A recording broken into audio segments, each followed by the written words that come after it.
दिल्ली में हुई घटना को ध्यान में रखते हुए कलेक्टर एवं जिला जो दंडाधिकारी है उन्होंने एक कमेटी बनाई हुई है। जितने भी कोचिंग इंस्टीट्यूट है निरीक्षण करने तमाम कोचिंगों में जाती है और कोचिंग में जाने के बाद अपनी रिपोर्ट तैयार करती है और रिपोर्ट में कई सारी जो है खामियां पाई जाती है कोचिंग में।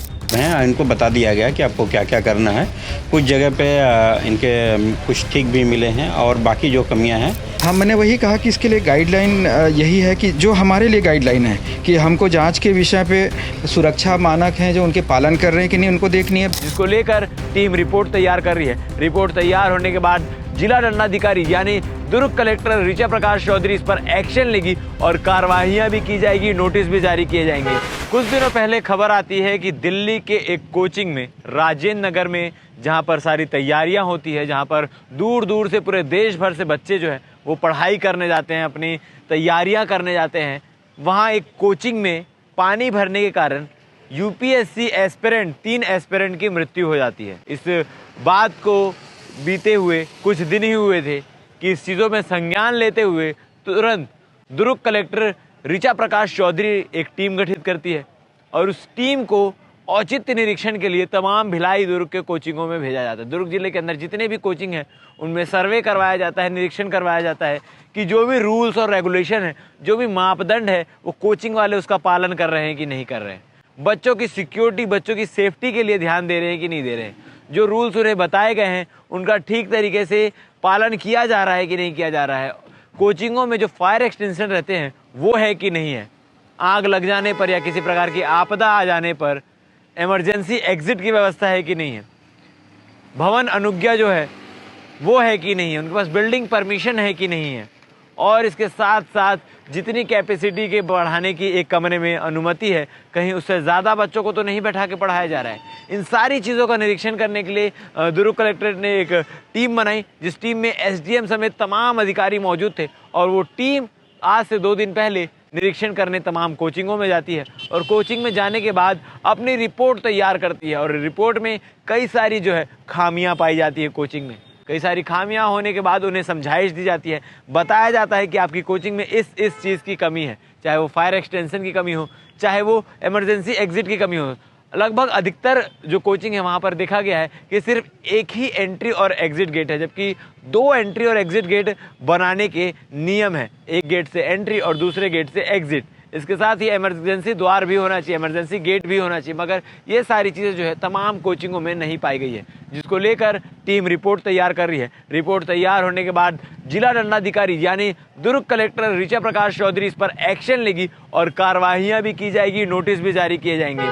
दुर्ग कलेक्टर की इस पहल को आप कैसे देखते हैं और दिल्ली में हुई उस घटना के बारे में आप क्या कहना चाहेंगे, कमेंट सेक्शन में आप कमेंट करके बता सकते हैं। टीम क्या कह रही है, जो एसडीएम है वो इस पूरे जांच के बारे में क्या कह रहे हैं। इसके साथ ही फायर सेफ्टी की टीम भी गई हुई थी, उसके अधिकारी इस पूरी टीम के बारे में, इस पूरे जांच प्रक्रिया के बारे में क्या कह रहे हैं, आप कमेंट सेक्शन में कमेंट करके बता सकते हैं। सर, फायर को आग लगने की दुर्घटना ज़्यादा देखी गई है अभी जिले में, तो फायर को लेकर क्या कुछ नॉर्म्स थे और क्या कुछ मिले आप लोग? देखिए, नॉर्म्स जो हैं अपने प्रिस्क्राइब हैं, इनको बता दिया गया कि आपको क्या क्या करना है। कुछ जगह पे इनके कुछ ठीक भी मिले हैं और बाकी जो कमियां हैं इनको बता दिया गया। उन्होंने आश्वासन दिया कि हम जल्दी पूरा कर लेंगे। कमरे में उचित है सर इतने क्लासेस चलाना?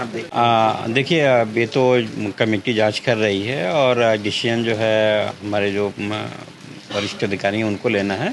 हम अपनी रिपोर्ट जल्दी सबमिट कर देंगे, बाकी इनके ऊपर क्या कार्रवाई होगी। कितने संतुष्ट हैं?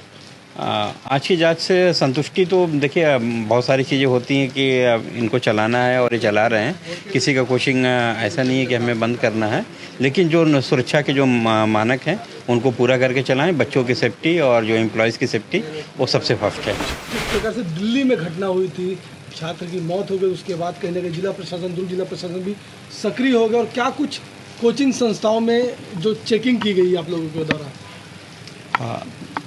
दिल्ली में हुई घटना को ध्यान में रखते हुए कलेक्टर एवं जिला जो दंडाधिकारी है उन्होंने एक कमेटी बनाई हुई है, जिसमें अतिरिक्त जिला दंडाधिकारी एवं जो अन्य अधिकारियों की उपस्थिति में जितने भी कोचिंग इंस्टीट्यूट है वो नॉर्म्स को फॉलो कर रहे हैं कि नहीं कर रहे हैं, सुरक्षा मानकों को देख रहे हैं कि नहीं, भवन उनकी अनुज्ञा उन्हें मिला है कि नहीं मिला है, फायर जो एग्जिस्ट होना चाहिए उनके पास वो है कि नहीं, और कोचिंग संस्था में जो प्रवेश का है और निकास के द्वार है कि नहीं, आपात कोई स्थितियां निर्मित होती है तो वो उनके पास है कि नहीं, इन सभी पे एक जांच कमेटी बनाई है। उसको देखने के लिए हम आज अपनी टीम के साथ आए हुए क्या हैं। कुछ खामियां पाई गई सर?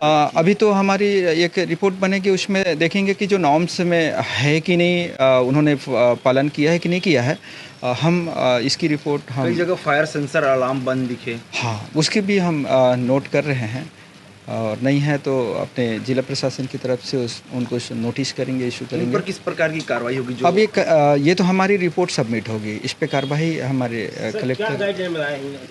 हाँ मैंने वही कहा कि इसके लिए गाइडलाइन यही है कि जो हमारे लिए गाइडलाइन है कि हमको जांच के विषय पे सुरक्षा मानक हैं जो उनके पालन कर रहे हैं कि नहीं उनको देखनी है, भवन अनुज्ञा है कि नहीं उसको देखनी है, और फायर एग्जिस्ट की व्यवस्था कोचिंग जो इंस्टीट्यूट है उसमें आने और जाने के जो होते हैं प्रवेश और निकास के द्वार हैं कि नहीं, और आपात स्थितियां निर्मित होती है तो उनको आप लोगों की बातचीत भी हुई जो कोचिंग संचालक है या जो इनके एम्प्लॉई है, तो बातचीत के दौरान क्या क्या चीज़ें आपने इनको समझाया और वो क्या क्या आप लोगों को बताया? हाँ यही मानकों के बारे में बात कर रहे थे कि जैसा कि आपके कोई क्लासरूम है तो उसमें हमारे 2 द्वार होने चाहिए, वो द्वार हैं कि नहीं। यदि 2 द्वार हैं और एक द्वार को उन्होंने बंद कर दिया है किसी कारण से, तो हमने उनको कहा कि इसमें जो बाहर के लिए जो आपातकालीन द्वार है उसको खोला जाना चाहिए।